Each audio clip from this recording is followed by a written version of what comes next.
கண்டிப்பாக இருக்குது. எங்கள் ஆட்சி தான் வரப்போகுது அடுத்தது. நீ வேணா பாரு என்ன நடக்குதுன்னு பாருங்க.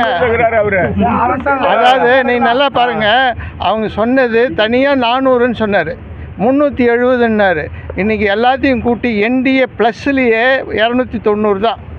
294ன்னு வச்சுக்க. 294ல் அதாவது பிஜேபி மட்டும் எவ்வளோ பேர்? 240 தான், 238 தான்.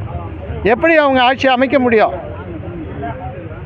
அப்போ அங்கே இருக்கவங்களை வந்து காங்கிரஸ் முதல்ல அவங்க ஆதரவு கொடுக்குறாங்களான்னு பாருங்க, பார்த்துட்டு சொல்லுங்க. முதலமைச்சர் வந்து உங்களை விமர்சனம் பண்ணிருக்காரு, எப்படி சார் பாக்குறீங்க?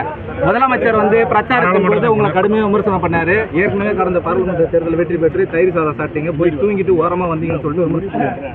அதே போல வந்து பாஜக வேட்பாளர் நீங்க டெபாசிட் இழப்பீங்க அப்படின்ற ஒரு கருத்து சொல்றாரு. இவங்க 2 பேருக்கும் உங்களுடைய ஒரு பதில். அதாவது நீங்க நல்லா யோசனை பண்ணி பாருங்க.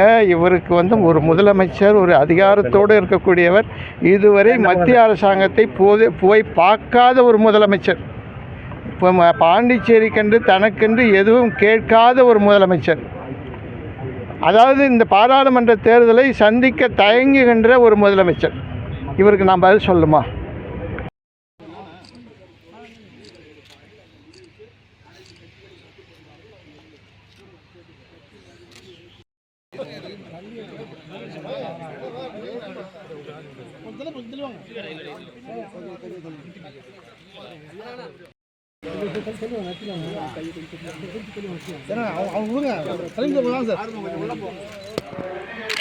கொஞ்சம் அருள